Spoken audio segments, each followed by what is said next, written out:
Unnecessary intro song to totally waste your time.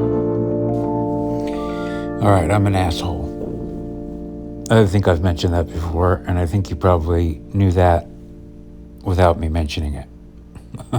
I am, for sure, an asshole. I'm not a good person. I just like to I need to remind people that, because I do an awful lot of yapping about morals, and I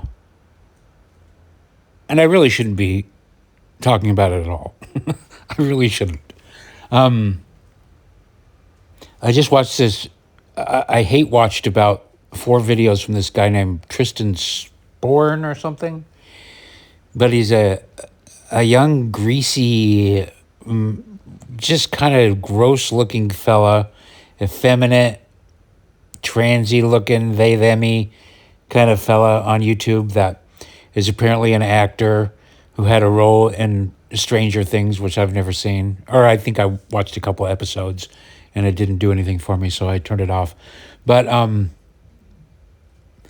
I just was watching him, and I'm just like going, oh, man. And he's critiquing people's acting, right? That's what he's doing in this channel.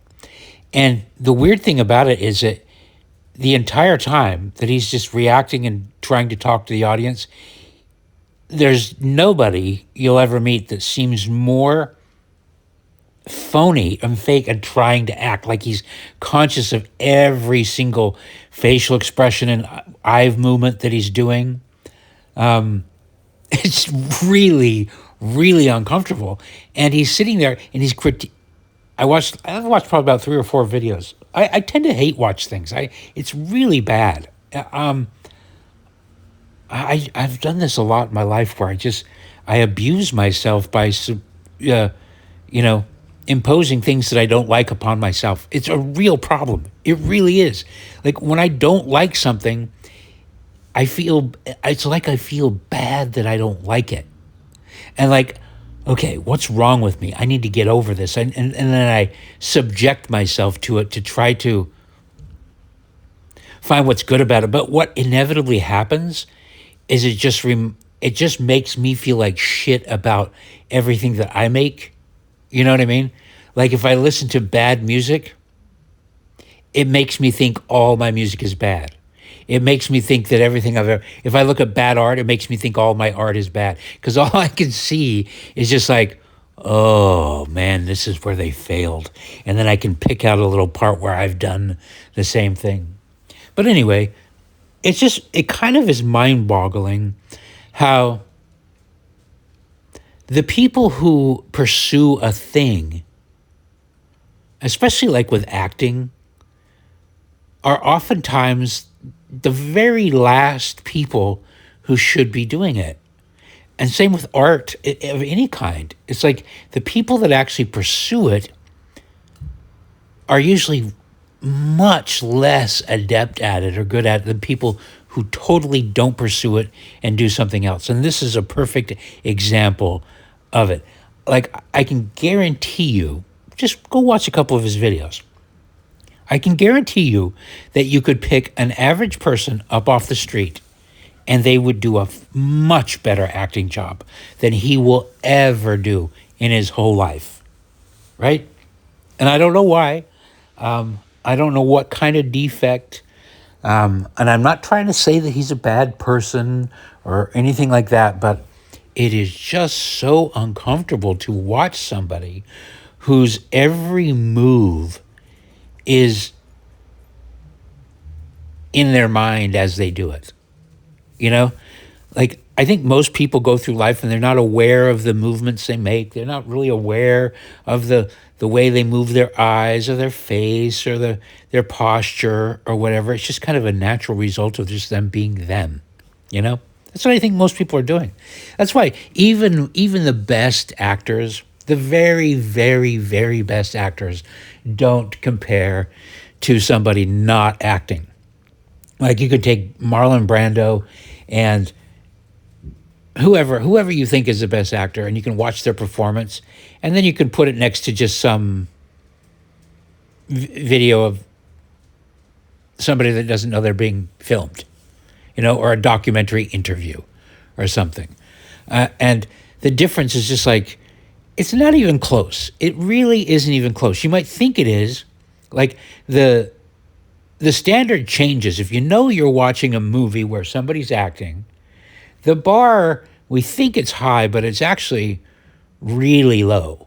We have a very low satisfaction. Like if you were to really look at all acting, it's almost all terrible, even the good stuff. But we have such a low bar, maybe because we know how wide the gap is between somebody behaving normally, being real and being contrived, that we just give it a pass. We go, oh, that was a fantastic acting.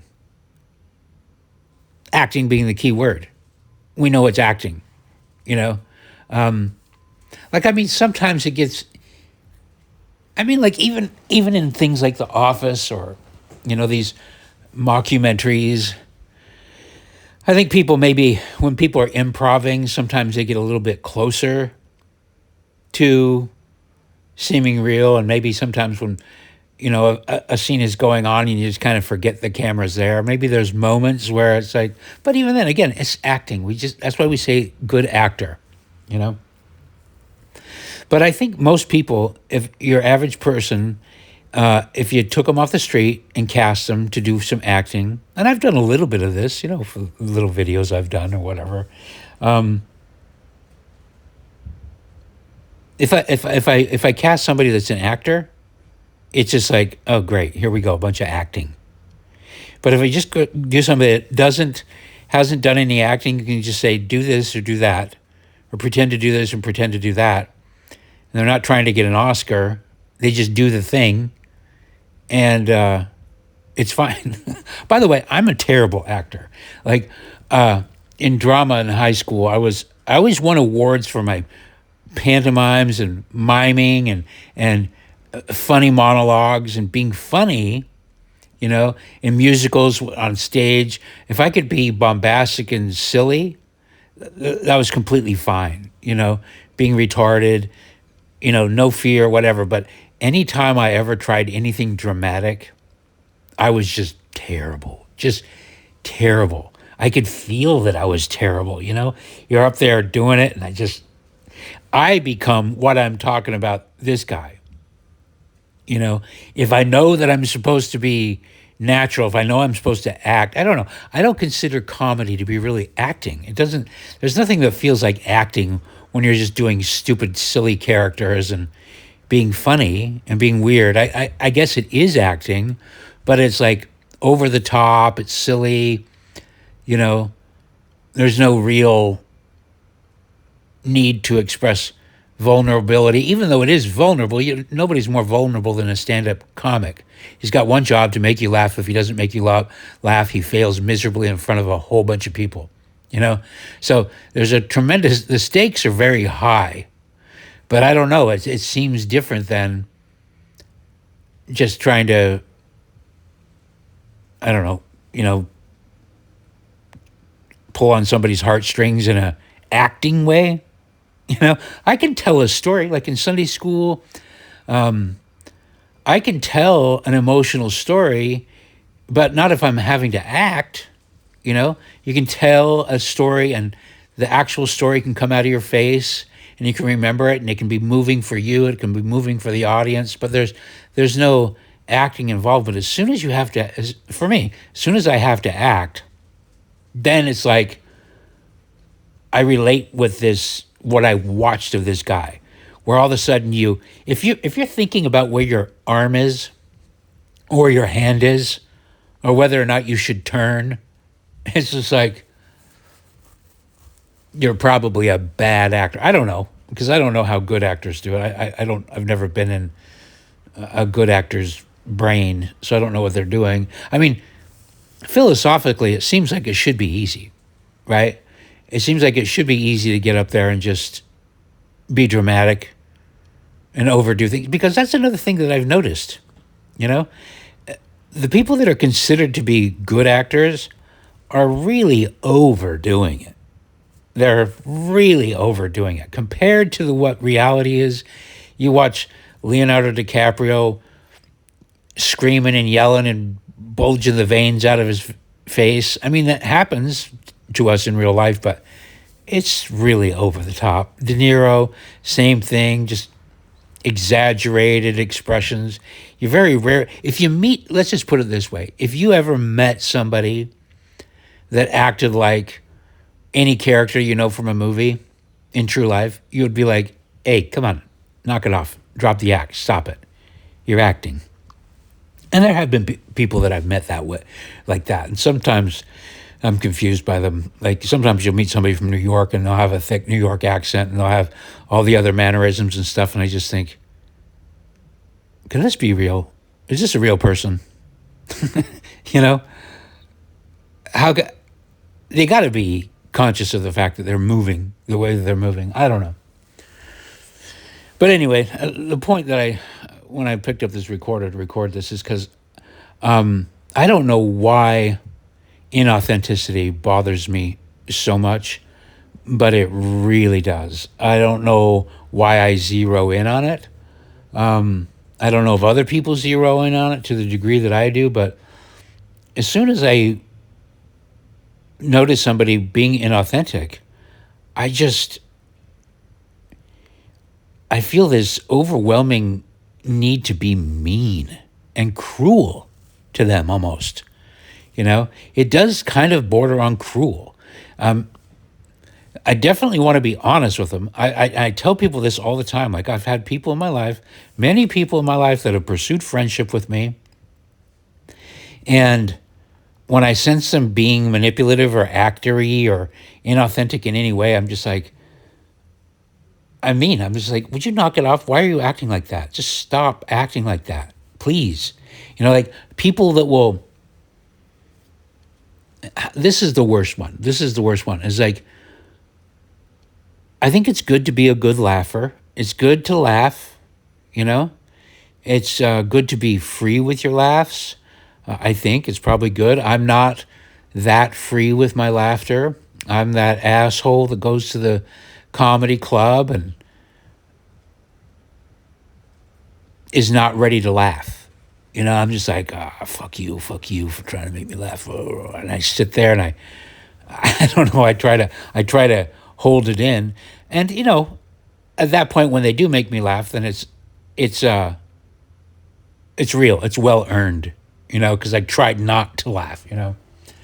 But I don't like that. I think that's bad. I don't think you should be like me. I think people that are like me are probably not good people, you know.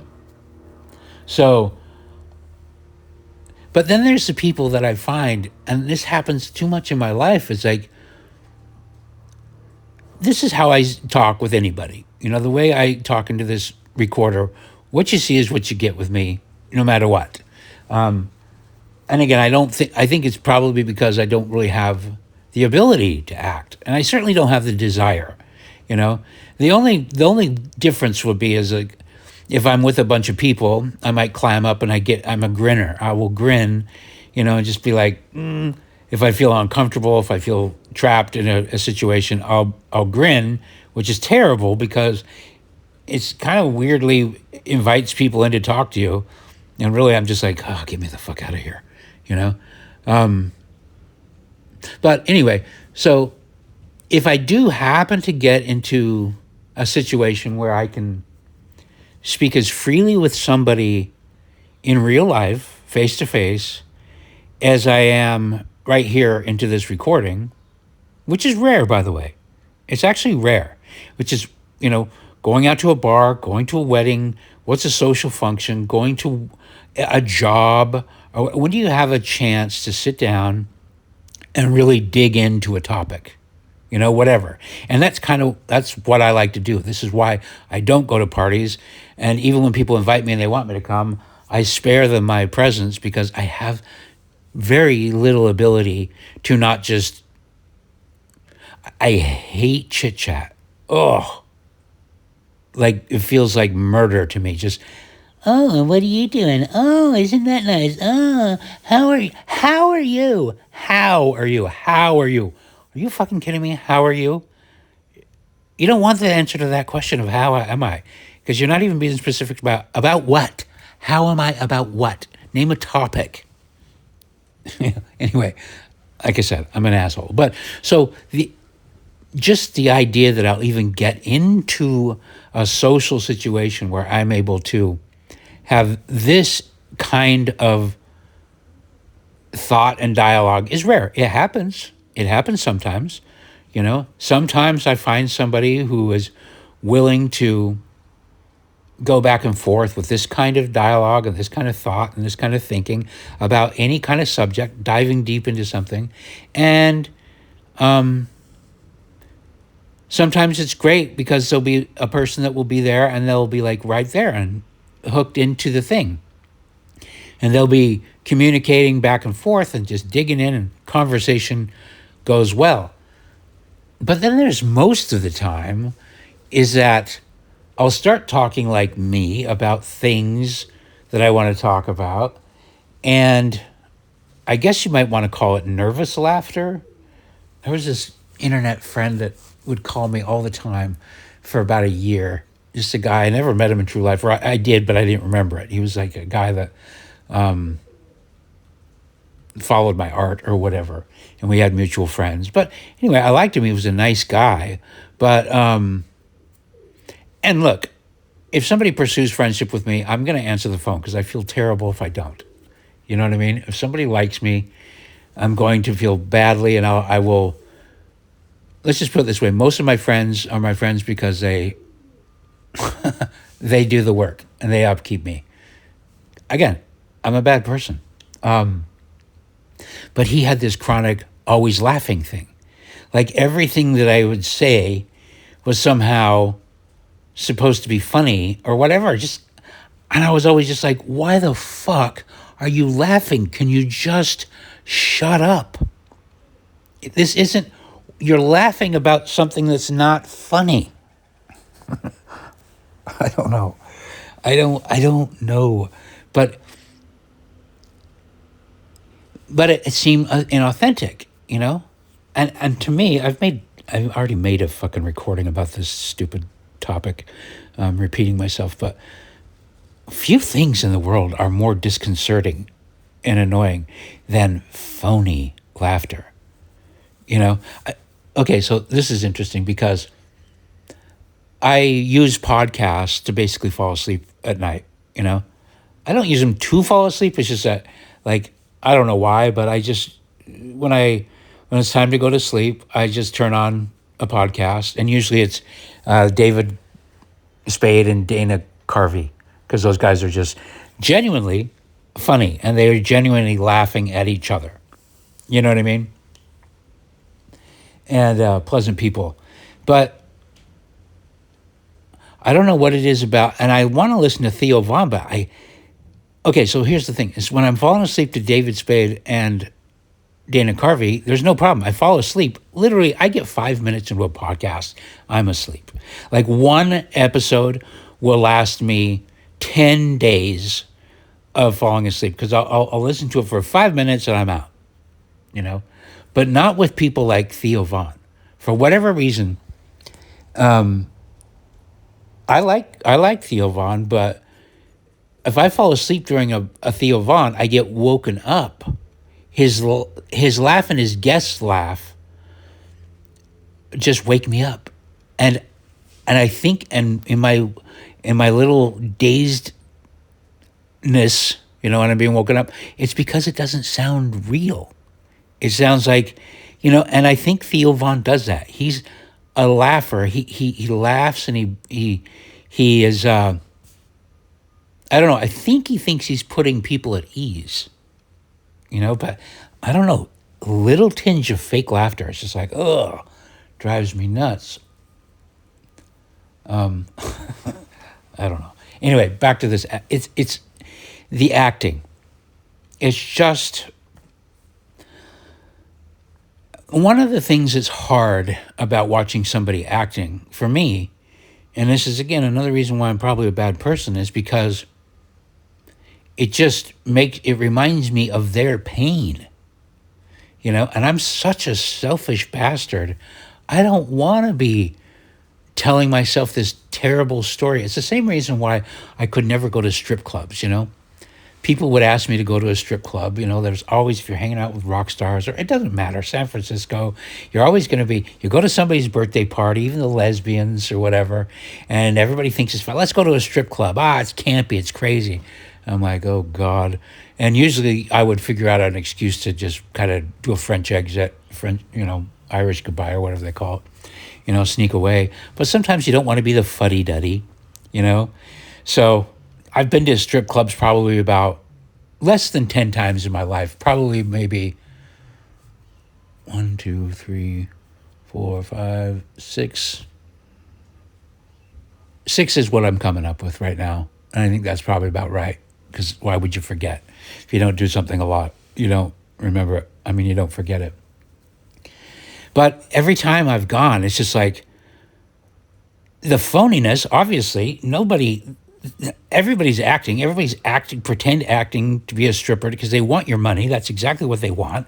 So they're pretending to be interested in you. They're pretending to be nice. It's just like, oh, it's hell.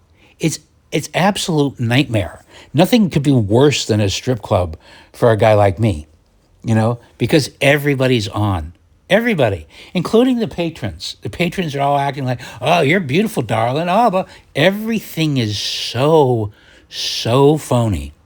And I don't want to make eye contact with anybody because I don't want anybody to talk to me because I don't want to have to respond to them because I'm not going to get into a conversation like this.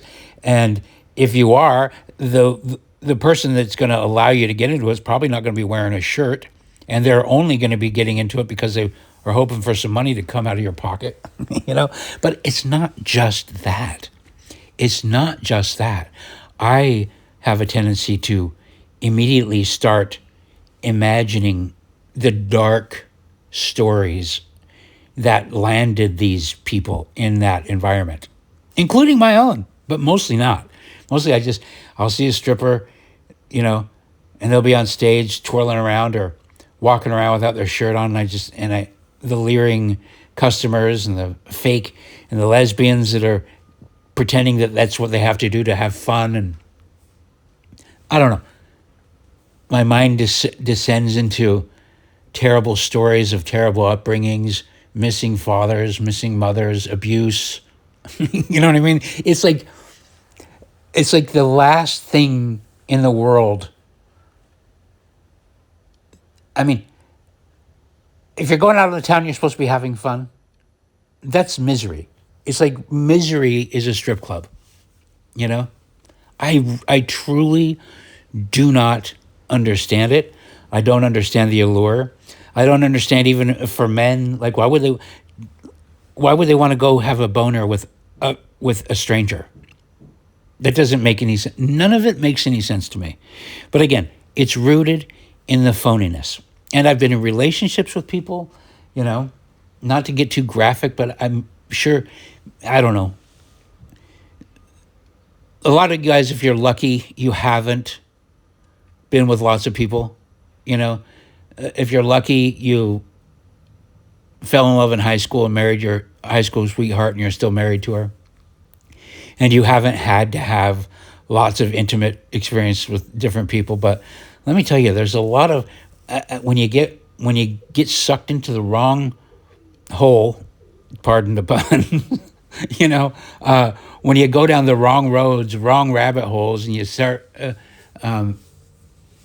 fraternizing with the wrong crowds and crowds of damaged people, and then supposedly intimate moments are supposed to be occurring, and then you realize you're with somebody who's completely acting.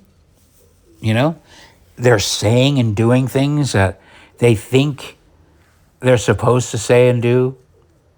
They're hyper conscious. And to me, again, it's the sadness that I don't like. That's the part. I mean, and that's what kind of makes me a bad person, I think, because I don't want to be subject to that sadness. It's like, That's certainly not Jesus' way. If I was a good person, I would find somebody's sadness and I'd want to go over and comfort them and help them out of it and be good. But I'm just like, I don't want to see this. I don't want to be part of it. I got to get the fuck out of here, you know? So, I left. The odd thing about this guy's YouTube is that he's literally critiquing. He's offering acting lessons too, which is, hello. That's like the worst, most ironic thing. It's like the broke banker, the dentist with no teeth. It's one of those.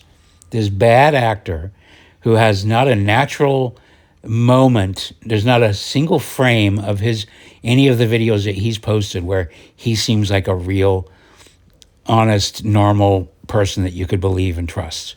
Yet he's got lots of views and lots of followers. I think most of them are hate watching, or they're just other actors that are just as fucked up as him, quite frankly. But, he's got this critique site. So I'm like, okay, so your job is to critique and to be honest. And he literally offers people's critiques. He's like, sign up for my course and I'll give you a free critique on your audition tape or whatever. And I'm like going, yuck. Like the last person I'd want to have to critique my acting is somebody who is a terrible, terrible actor. Do you know what I mean? But so I piped in with a comment because I'm the guy. I sometimes I feel bad about it, but I'm the guy. My golden rule is that I would rather somebody be honest with me. Don't fucking beat around the bush. When you got a critique of something art that I've made or something, you don't like it, if you give me a constructive, honest critique, I am going to appreciate it, even if it fucking hurts, because that's what I want. So I give what I want. And I just wrote him. I said, look, here's the deal. Your channel's made on critique. I've hate watched 4 of your videos so far because YouTube recommended me for some reason. I'm getting sucked in this hole. And there's nothing about you that's authentic. Nothing. Every single move that you make is contrived. And you can feel how self-conscious you are about it. It's almost like you can feel you rewinding your tapes and watching every minute of it and thinking, oh, I don't like the way I turned my head there. When you're supposed to be just being, this isn't a film. This is supposed to be just you being normal. Anyway, I do this all the time. I try to make sure to, every time I leave one of these mean comments, that I remember when I see something nice that I like. I'm also very generous when somebody does something that I think is great. I'm like, this is fucking fantastic. I'm usually more brief. Like, I can give you a full long paragraph when I hate your guts. But if I like you, I'm usually like, this is fucking fantastic, 3 exclamation points, great work. And then there's nothing more to it, which isn't really fair. I should probably at least give a full paragraph. But then again, I don't think people want to hear a full paragraph of effusive flattery. At least I don't, Nobody does. As soon as it goes past a couple sentences, you're like, okay. It actually starts the worry ball rolling. As soon as if I ever have, back in the day when I had followers and fans, like the ones that would write long paragraphs about why they liked me, I'm like, oh, great. This person's going to hate my guts in like 30 days or less because I'm not going to be able to reproduce or return that same amount of love, And that imbalance, nature mitigates, nature hates the imbalance. And this is back to one of the tapes recordings I made recently of the phenomenon of why people build up heroes and then smash them down. I think that's more of a thing of technology too, because again, in normal times for thousands of years before invention of any kind of recorded media or books or whatever, if somebody was performative or, an artist or anyway, any influence in any way, they were probably local and you could get to know them and you could see their sphere, and there was a real accountability to their sphere of influence. You could probably reach out. You could, if they were really destructive, if they sang a song about, hey, Timmy, you're only 11, chop off your dick, maybe chop off your dick. You could, hunt him down and beat the shit out of him. And that's why songs like that didn't get sung. They only get sung like that now because people can separate themselves from the consequences. Right? Anyway, with new technology, that separation, that non-accountability, that really leads to the nature wanting to mitigate. I think there's an inherent instant resentment when you don't have access to somebody that's influenced you, good or bad, but maybe even worse when it's good. Somebody made you feel great. Their record did, or their story that they wrote did, their book or something. And it made you feel wonderful, and you felt all these feelings of gratitude and warmth towards them for it. And then, reality crashes down, and it's just like, oh, they don't give a fuck about me at all. I know more about them than they know about me. They don't know anything about me. So it creates this immediate, unreturned, unrequited love. Is that the word, unrequited? What the fuck does that even mean? Unreturned love, So, yeah, I think there's that aspect to it, too. So there's this kind of sickness going on with all that. And I feel kind of bad for the guy. I really do. That's part of the hate watching. Part of watching terrible movies is the heartbreak. It's just watching somebody who really put their best effort into it. And it somehow fell short. The delusion, I don't know. I'm kind of obsessed with delusion. Maybe because I feel like I'm delusional, But I'm a little bit obsessed with it. Like my collections of thrift store art. It's that same sort of heartbreaking thing. It's like I almost cherish it. And it's the heartbreak of seeing somebody's best effort end up in a thrift store. Somebody tried to paint their mom or their grandma or even a vase of flowers or a nice landscape with a deer and an elk on it, and even their friends and family didn't like it. They're like, I don't want this. I'm throwing it away. It's not skilled enough. It's not good enough for me. And there's this heartbreak that's contained in it that I feel like I need to save it or something. I definitely am still fucked up from savior complex. It even applies to stuff, like how could somebody throw away this painting that this person did of this thing, and you know it was a gift, or it was in their thing, and they just threw it away. They just don't even care about this person's effort, their expression, anyway. That's kind of related. It's a little bit off topic but it's related to the heartbreaking nature of the whole thing. Watching this guy, Tristan Spohr, I'm simultaneously disgusted and repelled by him, hate his guts, but at the same time, it's just absolutely heartbreaking because you think, why? Why are you acting like this? Why are you acting at all? Why? What terrible thing happened to you? Don't tell me. I don't want to know. But fuck you for making me think of it.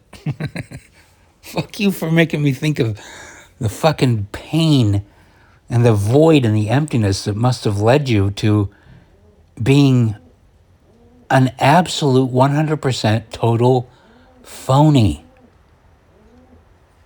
God, this was not an inspirational recording at all. Let me try to wrap this up with something inspirational. How about this? Let me spin it for you. I promise you, first of all, I doubt anybody listening to this has this problem. There's exactly 2 of you that listen to these recordings. So I would say 100% of you don't have this problem. So that's good. But imagining for somebody else, or if you've ever felt like you did, being real, just being honest and being who you are is so much better. It's like, I've said this before, early on in my life, I was a liar and an embellisher. And then somewhere in my late 20s, And progressively throughout the rest of my life, somewhere in my late 20s, I realized that the truth is so much more interesting than whatever lie you invent to cover up the truth. Whatever you're doing to cover up the truth is not nearly as interesting as just being authentic and being the real you and saying exactly what you think. It's so much more interesting. I think it is. I don't know. Maybe some people are just completely boring when they are. Maybe some people are authentically boring, but I don't think so. I think that when people cut out the bullshit, stop covering up, stop acting, I think that's when they get really interesting. That's when they become very engaging, and likable and lovable and hateable too, But at least honest. Anyway, that wasn't a very positive wrap up, but whatever. Who gives a fuck? This shit's free. Thanks for listening. Unnecessary outro song to